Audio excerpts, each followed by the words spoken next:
We'll move on. Senator Mirabella, you're ready to go? Pursuant to order, I will now call Senator Mirabella to make his first speech and ask senators that the usual courtesies be extended to him. I call Senator Mirabella. Thank you, Mr President. I begin by acknowledging my predecessor and yours, the Honourable Scott Ryan. There's a broad acknowledgement on all sides that both the former presiding officers, Senator Ryan, and his colleague, the Honourable Tony Smith, deserve plaudits for their service. Exemplary presiding officers both, fine Victorians both, and Senator Ryan was only the second Victorian to hold your office after Sir Magnus Cormack from 1971 to 1974. I am honoured to have been chosen by the Victorian division of the Liberal Party to represent Victoria in the Senate. I am privileged to stand here today preparing to do my small part, as we all seek to, in shaping a better future for our country and future generations.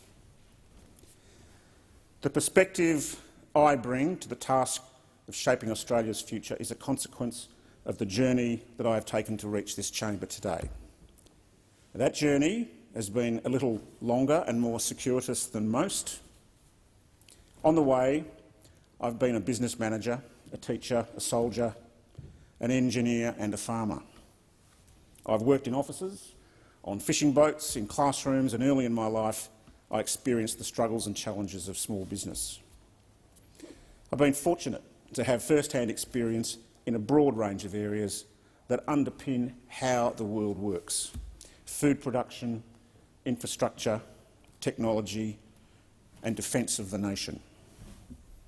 And I've also come to know and believe in certain values which I believe are critical both to an individual's pursuit of happiness and to the flourishing of our nation: a love of family, a commitment to service, self-reliance, endeavour and enterprise. I am imbued with these things and they are fundamental to the perspective I bring to the parliament. But on this journey, no one comes into this parliament alone. Each of us had a lot of help to get here. So a few acknowledgements, although I can't name you all. I'm grateful to all the Liberal volunteers who give their time and effort and passion, to our rural membership who do the miles, and those special people who select and serve on the party's decision-making bodies. Thank you for your trust. I will name the small dedicated team who played a critical role in getting me here today: Mike Pountney, Sean Armistead, Jack Cook, Ben Zerby, Amanda and Rowan Miller and James Radford, and from further afield, John Pollock, Andrew Schuller, and the best federal director the Liberal Party never had, Jerry Wheeler. My 4 children are here today: Emily, Maddie, Alexandra and Kitty, and my mother, Mary. They're here today. Sadly, my father Tim passed away 2 weeks before my selection for this position, and he would be most annoyed with himself for not being here today. Of course, I want to acknowledge and praise my wife, Sophie. She was a member of the House of Representatives for 12 years. Her maiden speech was almost 20 years ago to the day. We are the 4th couple to have both served in the federal parliament, but I am the first husband to follow in the footsteps of his wife. And I am beyond proud to be doing so. Sophie was an extraordinary representative of the electorate of Indi. Energetic, passionate, incomparably hard-working. The fruits of her efforts are still fully evident today, although perhaps not sufficiently recognised. The residents of the Albury-Wodonga region drive on the roads and the freeway that she fought to get built. The people of North East Victoria attend medical facilities that she fought to get funded. And they use sporting and community facilities that she was instrumental in building. And even before she entered Parliament, she was able to work with then Prime Minister John Howard to secure hundreds of defence industry jobs in Benalla and across the river in Mulwala. And after she left the Parliament, she was instrumental in securing entitlements to hundreds of workers from Bruck Textiles. In office and out of office, she helped a lot of people. She still has my total admiration for both her work ethic and her commitment to the people of Indi. For Sophie, the 2013 election was bittersweet, with the Coalition's return to power coinciding with the loss of her seat. As Shadow Industry Minister prior to that election, Sophie did much to set the direction for the incoming government's approach to industry policy. There's been much written and said about the challenges that women face here in Canberra. Like many strong and vocal women in public life, Sophie has had to endure an unfair share of prejudice and discrimination that men do not.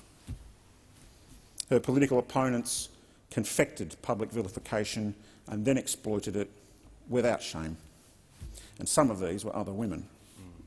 Sophie never got to deliver a valedictory, and I'm sure these remarks are hardly a good substitute. But the circumstance of her departure from the Parliament was absolutely the catalyst for my decision to step into an active role in politics. If, in my time here, I can achieve a fraction of what she materially achieved, particularly for the people of regional Victoria, I will have done well. I've said I've had a few careers.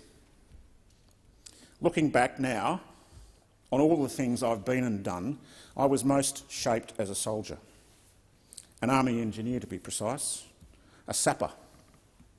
And I can tell you very specifically how I came to be a sapper. When I joined the Army Reserve during university, I trained as an infantryman, but it was during that time that I was fortunate enough to attend a few lectures by our Honorary Colonel Commandant at that time, Sir Edward Dunlop.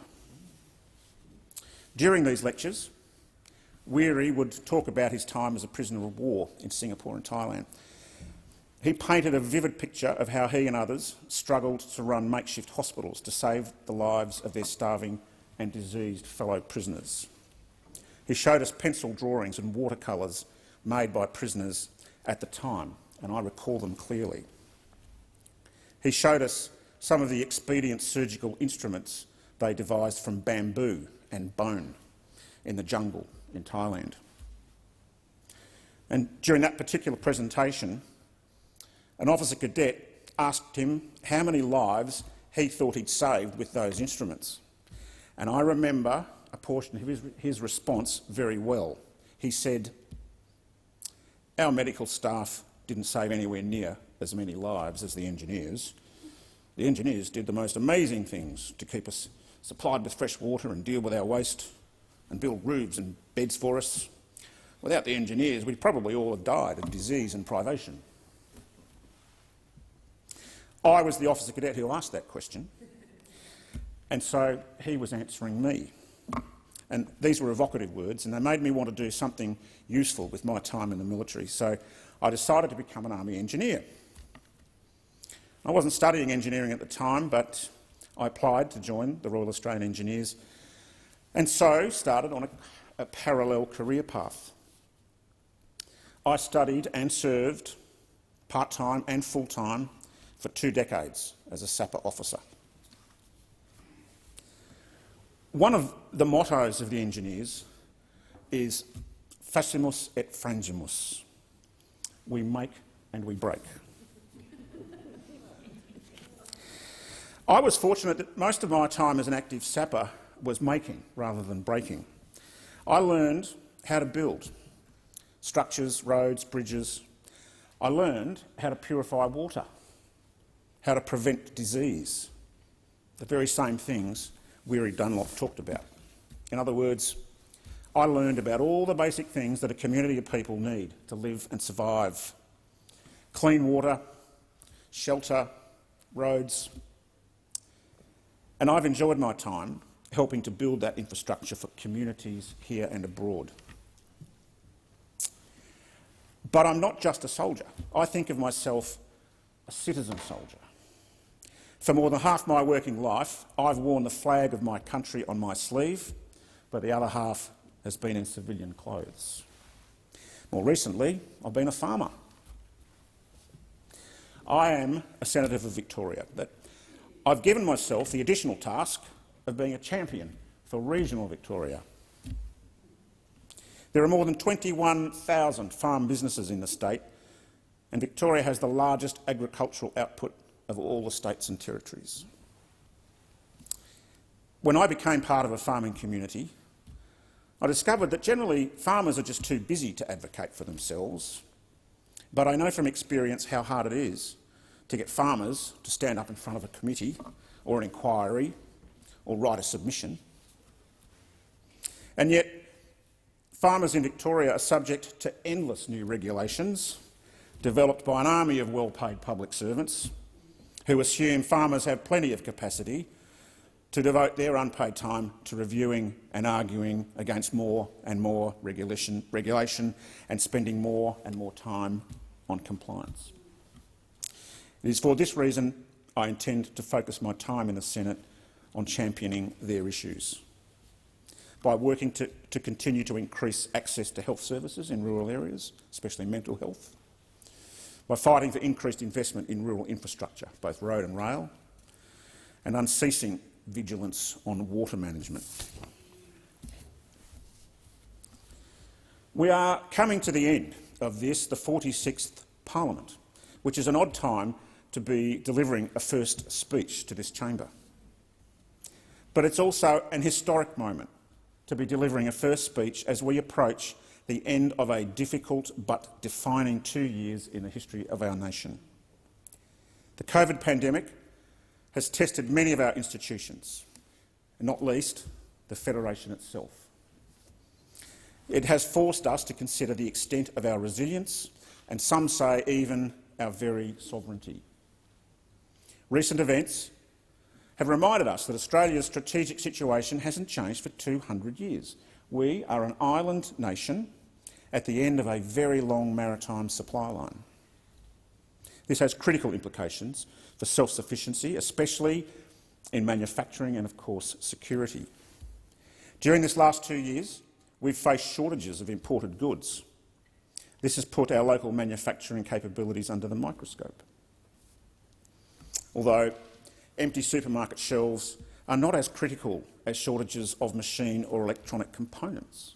To a farmer waiting for a crucial part for a tractor, toilet paper shortages are a mild inconvenience.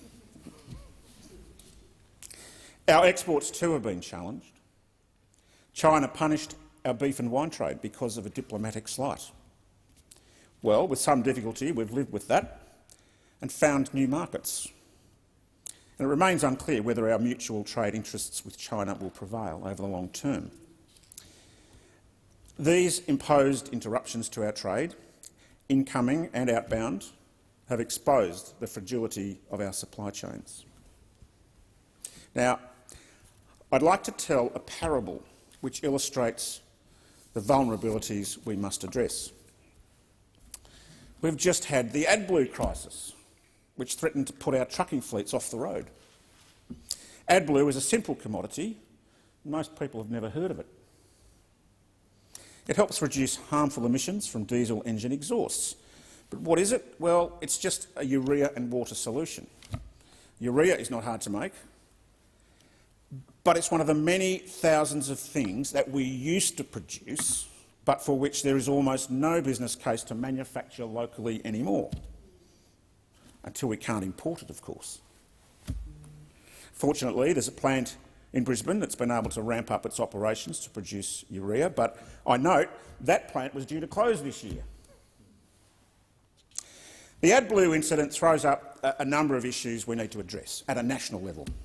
Firstly, the capabilities of our domestic petrochemical industry is a matter of concern, both production and storage.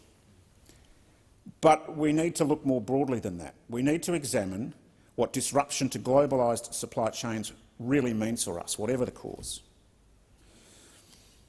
Now, urea is made from coal or gas, commodities which were in short supply during this Northern Hemisphere winter, a situation probably exacerbated by all those ships full of Australian coal sitting at anchor in Chinese ports for months. But this incident demonstrates the world's reliance on hydrocarbons and coal, and how shortages of these commodities still affect most nations at a national level. Consider the European winter energy markets right now. Energy generation is struggling, and the price of Russian gas into Western Europe has tripled. And by the way, it's hardly worth asking whether Russia is likely to separate its strategic leverage of military force supply of gas to Germany. So, to start drawing some threads together, here in Australia we need to be examining our national self-reliance. What's the balance between allowing global markets to deliver cheap goods versus critical shortages when supply chains are disrupted? I'd love to see more manufacturing in this country. Smart manufacturing. And to be able to achieve that, we need smart people, great education and training, and capital applied where it's best used. But manufacturing also needs energy, electric energy, cheap and clean energy.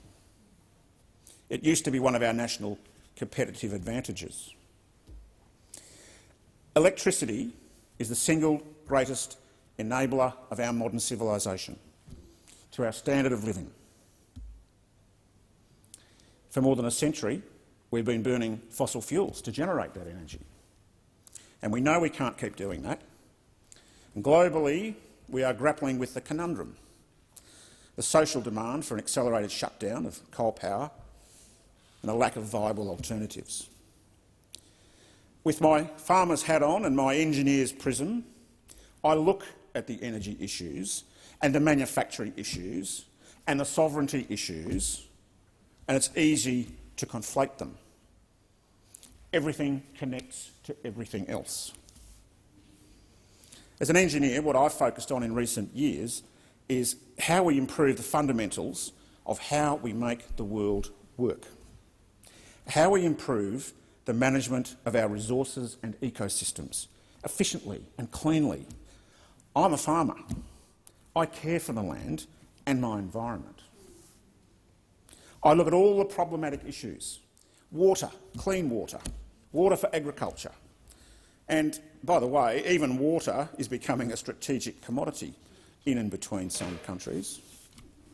Waste, municipal waste, it's a critical problem everywhere. Agriculture, green waste, livestock methane emissions, fertilisers for agriculture, and emissions from industrial processes such as steel production. All these issues are connected.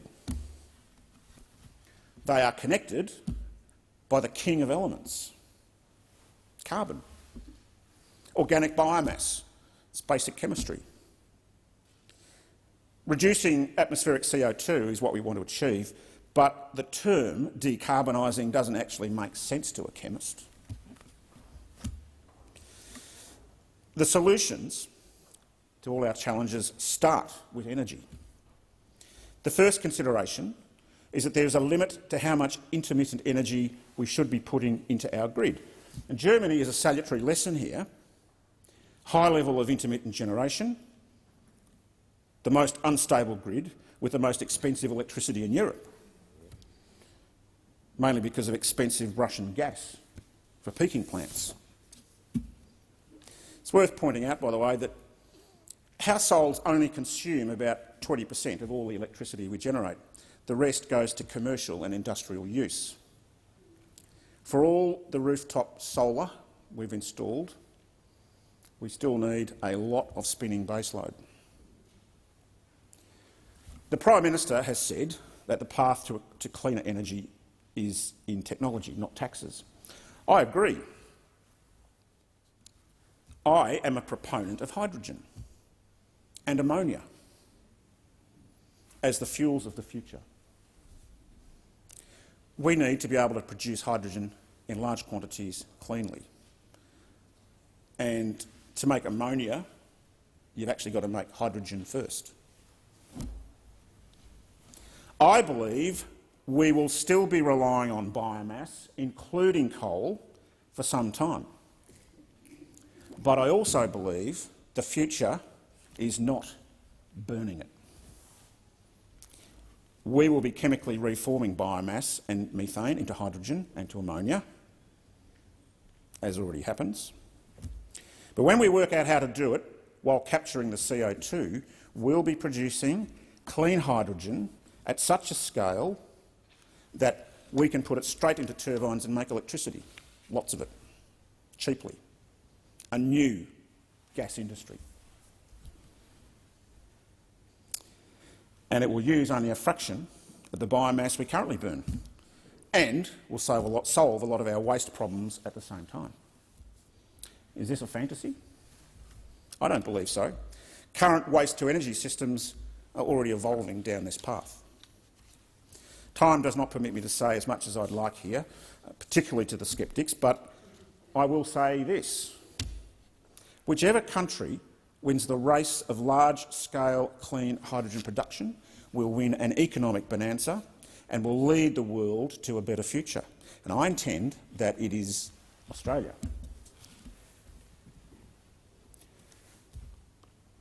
I want to make a comment about the Voices candidates set to contest the federal election. Why do I mention this here? Because these Voices candidates cite their major platform as lack of action on climate change. They say they're independents, who aren't really a political party, really. They look and sound like one. They even have a Senate candidate preaching the need for transparency in politics while denying scrutiny of themselves. I share the concern of many of a hung federal election result. Now, these Voices candidates are very well schooled in avoiding answering the question as to who they would support to form government, but there is, of course, no doubt. They are all contesting only against coalition members. The notion that any of them would support the coalition is absurd. They are, therefore, the Voices for Labor. I am gravely concerned at how a Labor Greens Voices coalition would accelerate climate action. Ban coal, shut down more baseload generation. This country is already at the point where we do not need more intermittent generation. I've already referred to Germany. Is that the nirvana where these Voices people might take us? A fragile grid, unaffordable energy, blackouts. Australians most definitely don't want that. Australia has the resources to become a leader in hydrogen energy, and in so doing, we will at once be enabling cheaper energy, more manufacturing and greater self-reliance. If we can reap this harvest, we will improve our ability to better fund education, health and aged care. But to achieve this, we really need to knock down a few silos and recast some of the business of government. Trade, energy, industry, security, they are interdependent in this context. It is a first-order challenge for the future. Better applying policy and public funds to address our sovereign self-sufficiency in ways which actually contribute to prosperity. On my final theme of security, defence and foreign policy, I will confine my comments. First, the manner in which we equip the ADF. I know firsthand how lengthy and convoluted our acquisition processes are, and we must improve them. Changes in technology are occurring at 21st century speed, but our decision processes still seem stuck in the last century. Several months ago, the government announced the purchase of, or the choice actually, of new artillery equipment, and that's great. But I recollect that project, Land 17, was entered into the Defence Capability Program during my time working in Force Development in 2005. That's nearly 17 years ago. The Defence Minister is rightly taking a more rigorous approach to this problem, and I applaud him. He was right to recognise a bad decision on our new submarines. He's also right to project an increased defence budget for coming years. We cannot provide credible protection to our maritime supply lines and our region if we don't. And an additional note, about the role of the ADF. In recent times, we've seen the ADF employed on civil defence tasks, the recent horror summer bushfires, and support to covert operations being cases in point. As a citizen soldier, I support this. There's been discussion in recent days about whether the ADF is a standby workforce. No, it isn't. The mission of the ADF is to protect Australia and its interests, and to me personally, that mission absolutely includes civil defence operations. As a soldier, I've commanded army support to bushfire operations under the Defence Aid to the Civil Community system. I once watched people in a town not far from where I live now, surrounded by fires for weeks, come out into the street and cheer and cry when the big green trucks roll through, towing bulldozers, carrying 100 sappers with chainsaws. I have never felt so proud of wearing my uniform as I did that day, when these people told me that they knew that now everything was going to be all right. The Prime Minister knew of their plight and he sent them. We weren't a backup workforce, we were soldiers, and we were there to protect them and their homes, and we did. I support any measures to equip and prepare elements of the ADF to provide this kind of support for the future as a matter of course. And as a final note on defence matters, and certainly not least, I intend to do what I can to better support veterans. We need to do a lot better than we've done in recent years. To draw to a conclusion, I've already laboured the point that events of the last 2 years have shone the spotlight on a range of issues that go to the heart of Australia's well-being. I've drawn the thread: self-reliance, energy, manufacturing, security. One of the most important lessons that I have learned in my various careers is that lessons are too often not well learned, especially at a bureaucratic and political level. Bushfire inquiries are an outstanding example. Defence equipment acquisitions are another. Pandemic lessons need to be not just learned, but embedded and protected. The health lessons and the economic and social lessons. This is a time when we need to be striving to make sure that we do not forget the lessons of today. This is a time when we need to be making considered and informed decisions about Australia's ability to prosper as a free and self-determining nation. I want my 4 beautiful daughters to inherit a nation and a world which is in better shape than my generation found it. I hope to bring my particular perspectives to bear on policy and public debate to help achieve this. It's the farmer's job to feed the nation, and it's the engineer's job to build all that makes it work. And it's the soldier's job to protect the people. And it does not occur to me for a moment that these do not remain my tasks, even as I serve from this place. Thank you, Mr. President.